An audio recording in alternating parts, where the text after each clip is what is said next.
am Rajeshri Venkatramanan, reading 80 words English Shorthand dictation.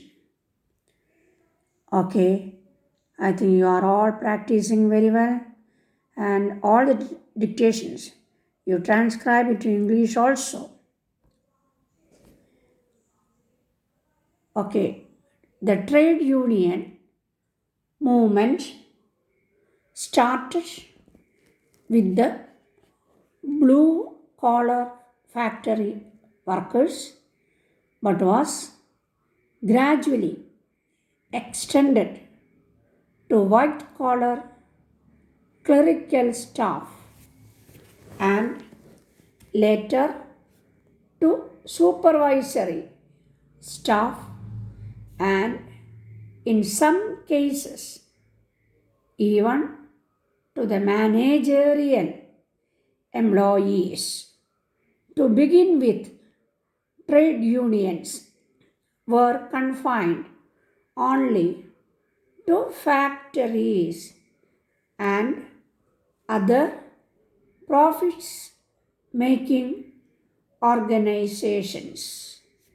In course of time, however, the scope of trade union movement became so extensive as to include non-manufacturing, non-commercial, and even non-profit organizations like hospitals, municipal bodies, government departments, colleges, universities, and research institutions.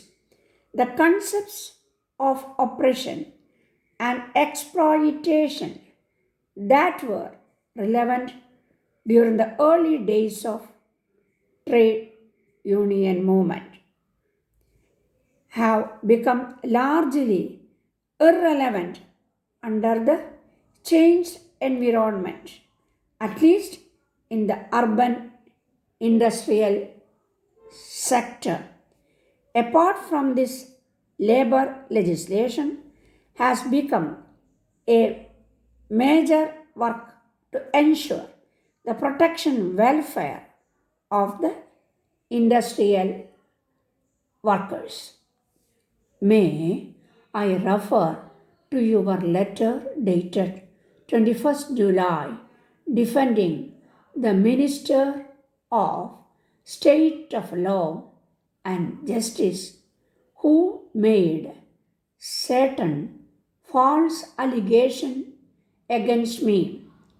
I'm sorry that you thought it right to defend the minister and his with due credence.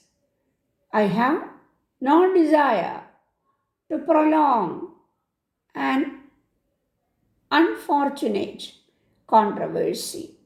May I, however, point out that my letter of July 7th did no complaint of any criticism of my government by a union minister, but of allegations which are demonstrably, manifestly untrue and in language unbecoming a holder of public office. The criticism must always be a reasonable one.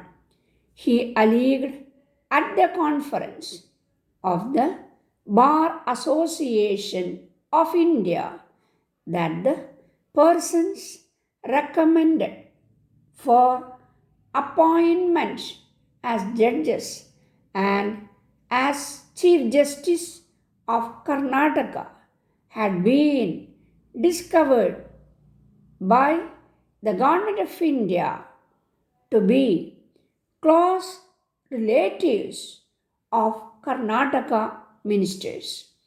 As mentioned in my letter, none of the persons recommended is related to any of the ministers in Karnataka. Moreover, all the recommendations emanated from the Chief Justice of High Court of Karnataka.